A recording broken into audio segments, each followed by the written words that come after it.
Mais en tout cas, c'est la miniature. L'église est vraie? Ou l'église est un mensonge? C'est l'un ou l'autre? Première partie sur 4. Pourquoi 40% partent-ils? Sont-ils aveuglés par la gloire? D'accord. Bref, c'est nous. Ce sont les saints de l'église de Jésus-Christ.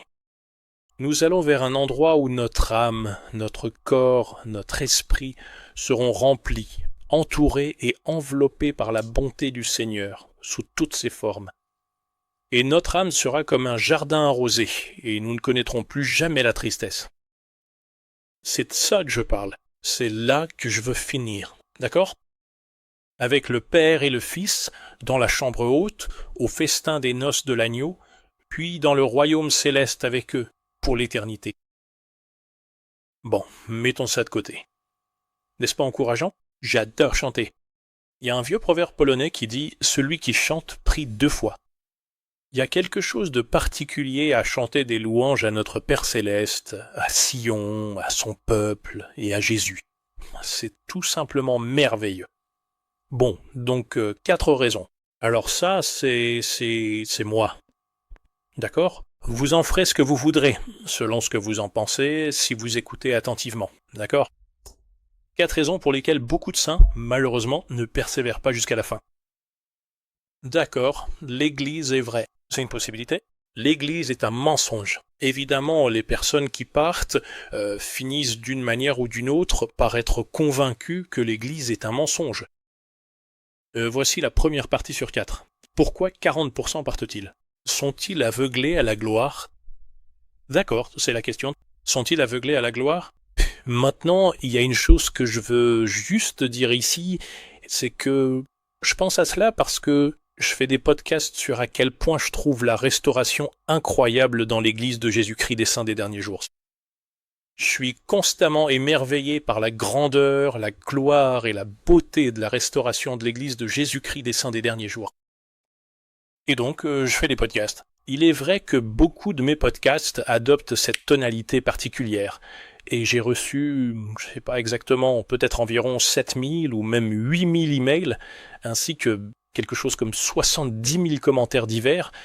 Et l'un des retours les plus fréquents que je reçois, c'est que les gens disent très souvent que le simple fait de m'écouter ravive profondément leur foi personnelle et leur ouvre véritablement les yeux, d'une certaine manière, pour se souvenir ou même réaliser, bien plus profondément qu'ils ne l'avaient jamais fait auparavant dans leur vie, à quel point l'Église dans laquelle ils ont toujours été est absolument merveilleuse et précieuse.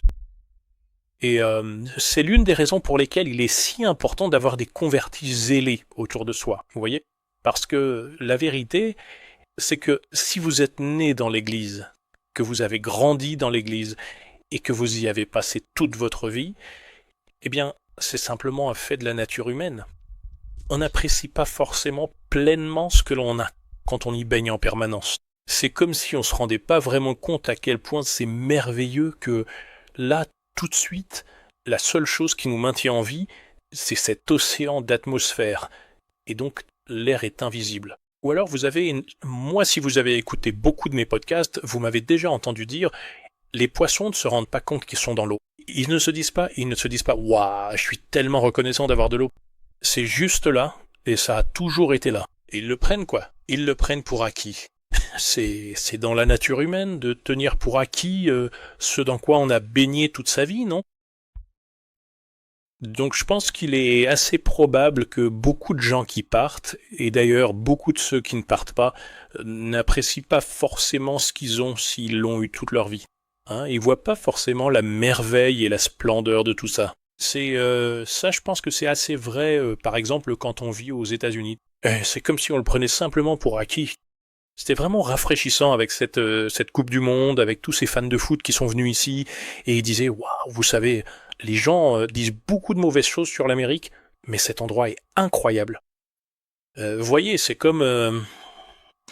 Ah oui, je suppose qu'on oublie facilement à quel point on a de la chance, non? Bon, laissez-moi commencer. Entrons directement dans le vif du sujet et essayons de... parce qu'il y a tellement à dire. Je veux dire, je sais même pas si je pourrais faire la première partie en un seul podcast. Ça pourrait durer 1 heure et demie. Donc, la première chose, je pense que c'est la première raison pour laquelle beaucoup de gens partent. Ils n'arrivent pas à obtenir, puis à conserver jusqu'au bout, un témoignage profond du fruit incroyable de l'unicité, de l'autorité, de la gloire, de la lumière, de la vérité et de la puissance de la restauration de l'Église de Jésus-Christ des saints des derniers jours. Ils ne comprennent pas assez profondément le poids et la force des preuves que l'Église est véritablement le royaume de Dieu sur terre, le seul chemin sur terre par lequel un être humain peut avoir un véritable espoir d'accomplir son potentiel divin. Alors imaginons une balance. D'un côté, l'Église est vraie, et de l'autre, l'Église est un mensonge. Quelles sont certaines des choses dont je suis particulièrement conscient, puisque j'en ai été privé toute ma vie jusqu'à il y a 3 ans? J'ai vécu sans ces choses, alors que je les désirais ardemment toute ma vie d'adulte, pendant presque 50 ans. D'accord? Quelles sont certaines des choses qui, pour moi, mettent un poids considérable du côté de la véracité de l'Église? D'accord. D'abord, la restauration. Qu'est-ce que cela restaure? Très bien. La restauration de l'Église de Jésus-Christ a d'abord été une restauration d'une connaissance exacte de Dieu en tant que notre Père et de Jésus-Christ en tant que notre frère aîné.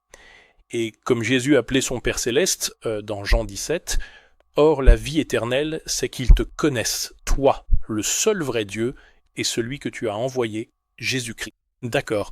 Donc il y a un sens dans lequel notre Père céleste est le seul vrai Dieu. Jésus nous a appris à l'appeler Père. Nous avons reçu l'esprit par lequel nous crions Abba, Père, et le mot hébreu Abba signifie littéralement source. Nous tous, en tant qu'enfants de Dieu, avons un potentiel et une nature divin inhérents en nous, parce que nous sommes nés du Père céleste et de la Mère céleste. Mais seul notre Père céleste est la source. Il est la source de tout cela, d'accord? Il est le Père de tous. Très bien. Donc savoir une connaissance précise de Dieu en tant que notre Père et de Jésus en tant que notre frère, le seul vrai Dieu qui désire, il est réellement notre Père en esprit et en vérité, désirant une véritable famille d'êtres créés à son image, qui ont finalement le potentiel de devenir comme lui, tout comme les enfants de parents terrestres ont naturellement le potentiel de devenir comme leurs parents. Et bien sûr, aussi imparfaits que nous soyons dans ce monde déchu, on gardons quand même l'espoir que nos enfants puissent être meilleurs que nous, évidemment, même si ce ne sera pas le cas.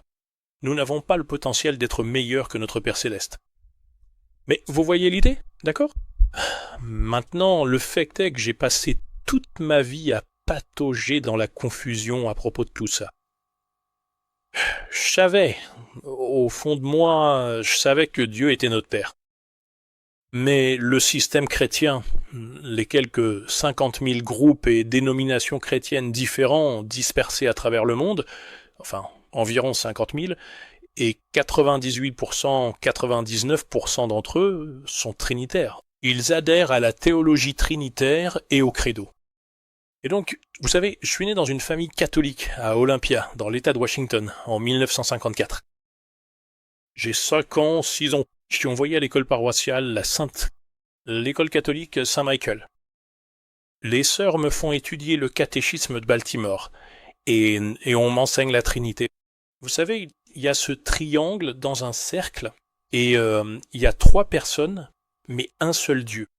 Et vous savez, c'est précisément, j'essaie de comprendre ça à 6 ans, et les sœurs me disent, écoute, tu ne peux pas comprendre, c'est un mystère divin.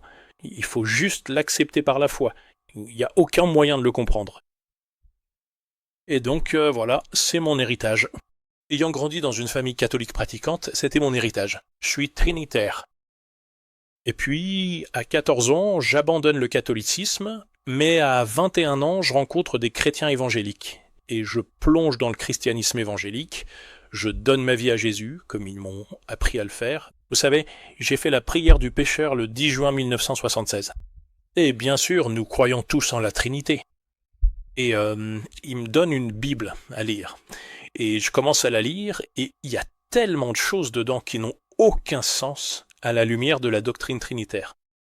Mais vraiment, c'est comme si tu décidais de ne pas être trinitaire. Tu es un hérétique damné. Alors bien sûr, tu suis simplement le mouvement, mais il n'y a pas de...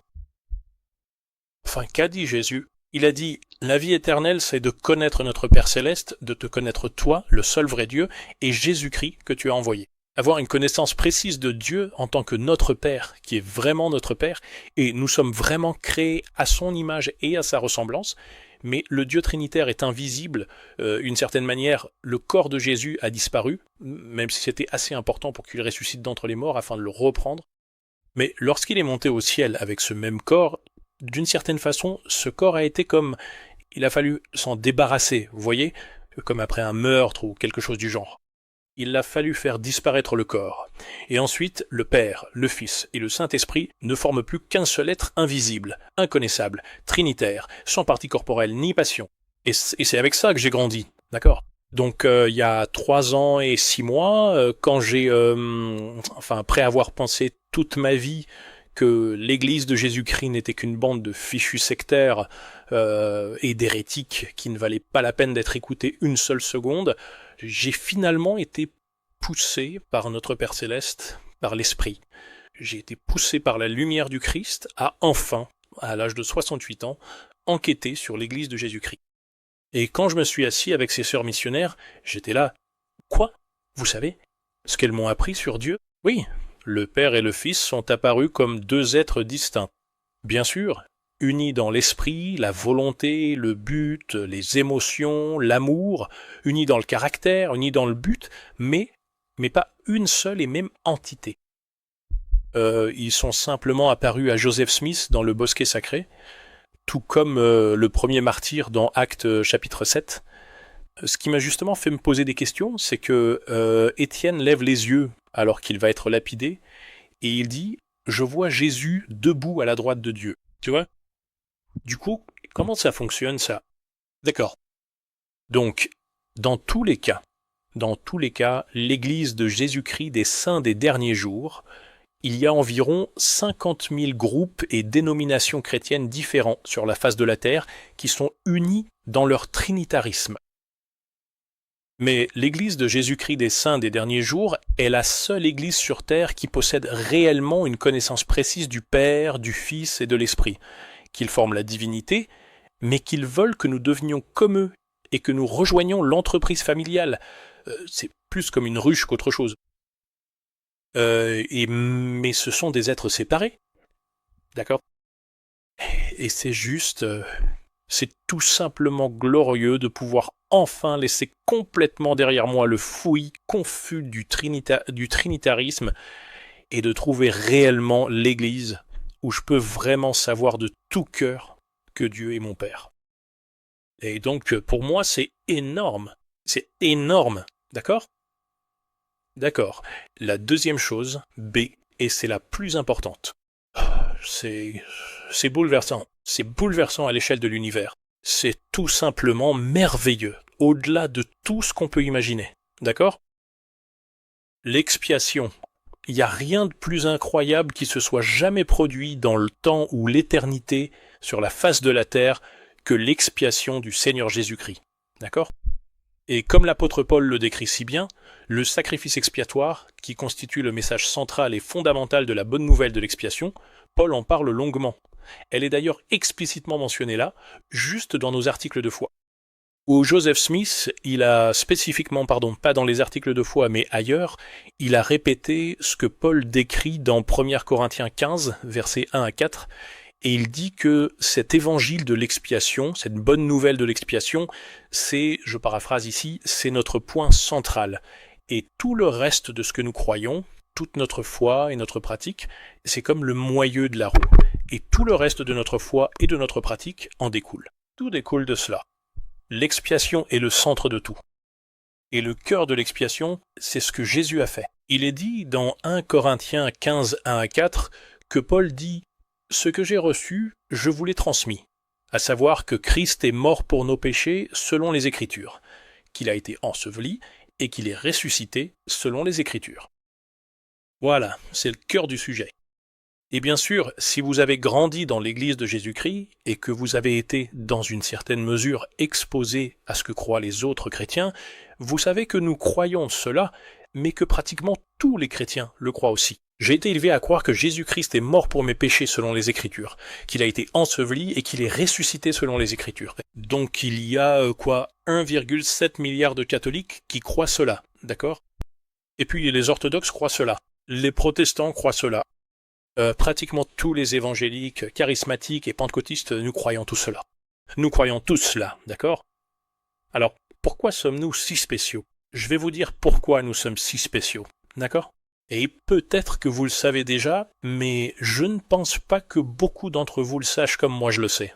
Parce que c'est très intéressant. Il est essentiel de comprendre que c'est un peu comme si la puissance infinie de l'expiation n'était réellement efficace que dans la mesure précise où il existe un plan de salut éternel et divin qui provient véritablement de Dieu lui-même.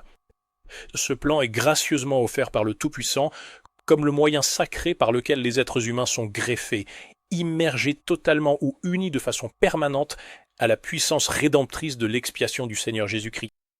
C'est comme si l'expiation, la mort et la résurrection du Christ, on pourrait presque dire que Jésus-Christ et sa mort, son ensevelissement et sa résurrection, c'est comme l'arche de Dieu. Mais comment sommes-nous censés monter dans l'arche? Quel est le plan de salut de Dieu par lequel les êtres humains sont greffés en Christ, sont immergés en Christ, sont unis à sa mort et à sa résurrection? A-t-il un plan pour cela? Est simplement ce que chacun pense. D'accord? Et moi, je ne sais vraiment pas quoi dire, sauf que c'est incroyable pour moi, mon expérience de vie, ayant grandi dans une famille catholique pratiquante. Donc, ma première expérience chrétienne, je n'en ai aucun souvenir. Quand j'avais 8 jours, j'ai été aspergé à la cuve baptismale dans l'église catholique par un prêtre, et j'ai été baptisé. On m'a soi-disant fait chrétien par le baptême des nourrissons, d'accord? Et à l'époque de Joseph Smith, le baptême des nourrissons, le baptême des petits-enfants, était la norme. Entre 95 et 97% des chrétiens pratiquaient le baptême des nourrissons. Tu vois? Et puis, il y avait un tout petit sous-groupe, environ 5 à 7%, qui représentait le début et la croissance d'un mouvement rejetant le baptême des nourrissons et croyant que le baptême était quelque chose que l'on devait choisir de faire à l'âge adulte. D'accord? Et donc, c'était ça la situation en 1820. D'accord? Mais de façon étonnante, ce qui s'est passé, je vais vous donner ici un exemple très clair. Le fondateur de la liberté religieuse en Amérique, Roger Williams, dans les années 1630, il a été le fondateur de la toute première église baptiste en Amérique, à Providence, dans le Rhode Island. Et il en est venu à la conviction qu'il fallait choisir d'être baptisé, que le baptême des nourrissons n'était pas suffisant. Et comme d'autres commençaient à en être convaincus, il a rassemblé autour de lui quelques hommes, dont un nommé Ezekiel Holliman. Il a demandé à Ezekiel Holliman de le baptiser, Roger Williams, puis Roger Williams a baptisé Ezekiel Holliman, et ensuite il a baptisé 11 autres hommes. Et cela a constitué la première église baptiste en Amérique. Mais en quelques mois, Roger Williams a été profondément convaincu, dans son cœur, son âme et son esprit, que ce qu'il avait fait n'avait aucune validité, et il a renoncé à son baptême, ainsi qu'à sa direction de la première église baptiste en Amérique.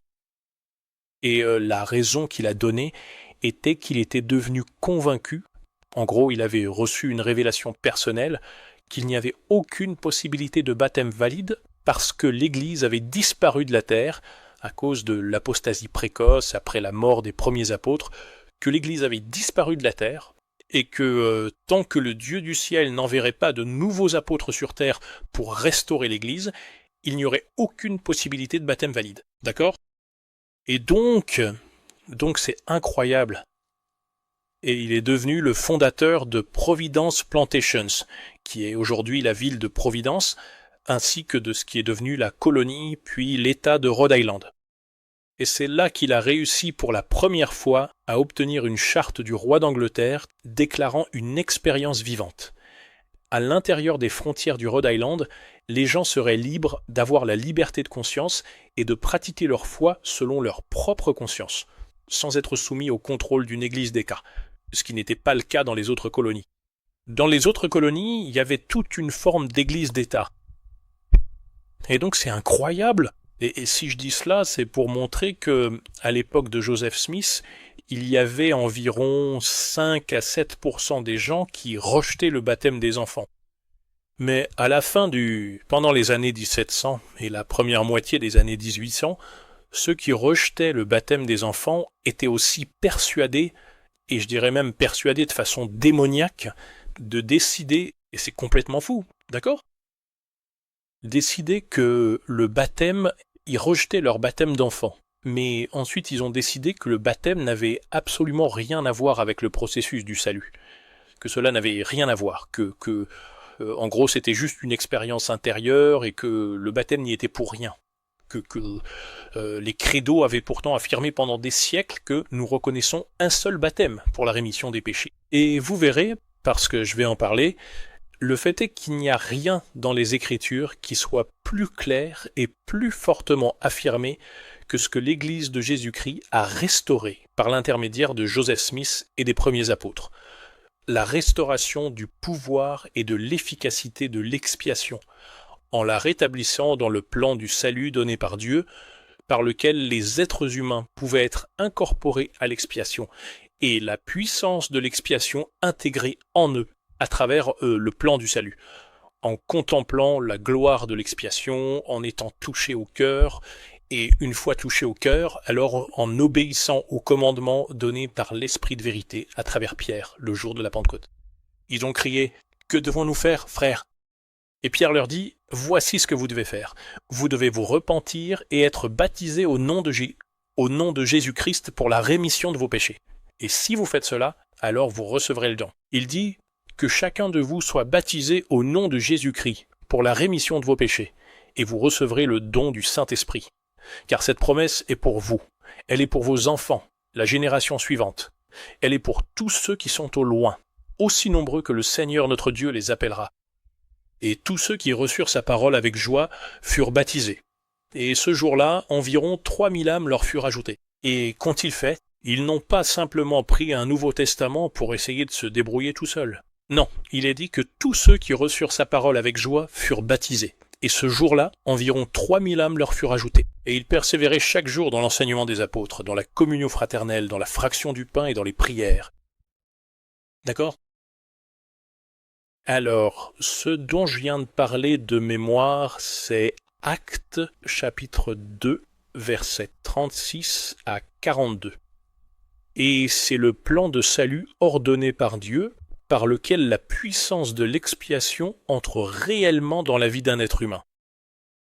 Et à l'époque de Joseph Smith, cela avait été complètement mis de côté. 95 à 97% des gens pratiquaient ici l'aspersion des nourrissons, ou dans le cas des orthodoxes, l'immersion des nourrissons. Et les 5 à 7% restants disent « Eh bien, vous savez, le baptême n'en fait pas vraiment partie. Ce serait, sans plaisanter, ce serait le salut par les œuvres si on devait être baptisé pour être sauvé. » Même si Jésus-Christ dit clairement dans l'évangile de Marc, chapitre 16, « Celui qui croit et qui est baptisé sera sauvé. » D'accord ? Ah, ce serait le salut par les œuvres. Si, lorsque Nicodème est venu voir Jésus, Jésus avait dit « Écoute, à moins de naître d'eau et d'esprit, tu ne peux pas entrer dans le royaume de Dieu. » Ah, ce serait le salut par les œuvres. Dans Jean chapitre 3, si tu voulais devenir disciple, tu allais voir Jésus et ses disciples et tu demandais à Jésus si tu pouvais être baptisé pour entrer dans la communauté des disciples. C'est comme ça qu'on devenait disciple, par le baptême. Et de toute façon, c'est pour ça que c'est si incroyable. Aujourd'hui, au cours des 195 dernières années, ce qui s'est passé, c'est que les personnes qui rejettent le baptême des enfants, eh bien, encore aujourd'hui, 70% des 2,7 milliards de chrétiens pratiquent le baptême des enfants. Eh bien, encore aujourd'hui, 70% des 2,7 milliards de chrétiens pratiquent le baptême des enfants. Et maintenant, il y a 30% qui ne pratiquent pas le baptême des enfants. Mais presque tous, sauf par exemple les églises du Christ, qui représentent environ 1%, croient que le baptême doit être lié à l'initiation chrétienne, et qu'il est essentiel pour la rémission des péchés. D'accord. Mais parmi les autres 30%, environ 29,99% d'entre eux pensent que le baptême n'a rien à voir, Ils ont complètement rejeté et rendu nuls et non avenus les commandements de Dieu concernant la centralité du baptême de croyants repentants par une autorité appropriée. Cela a été complètement, comment dire, Jésus a dit « C'est en vain que vous m'adorez. Vous rendez nul le commandement de Dieu à cause de votre tradition. » Et c'est exactement ce qui s'est passé. Et si je dis tout cela, c'est parce que vous savez, j'ai une expérience profonde des deux situations.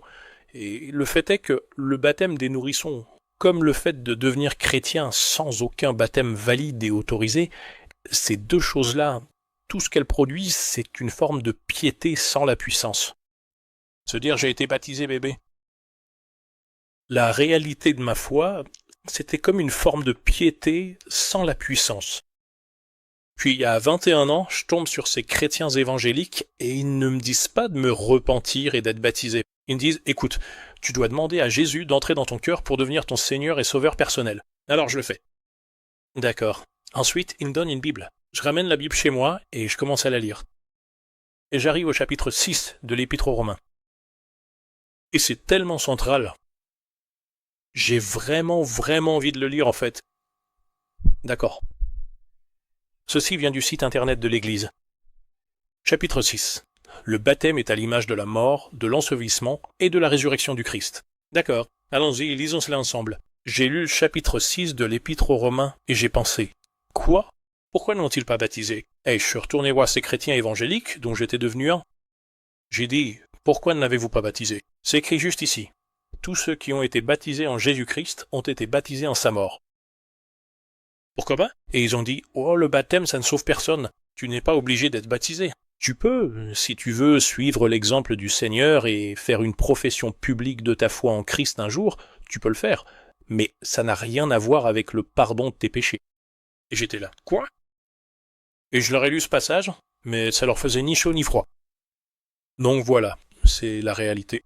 30% des chrétiens, sur les 2,7 milliards, rejettent tout simplement le baptême comme étant central pour la rémission des péchés et le don du Saint-Esprit, ce qui est complètement, totalement et absolument contraire aux déclarations claires de la parole de Dieu dans tout le Nouveau Testament.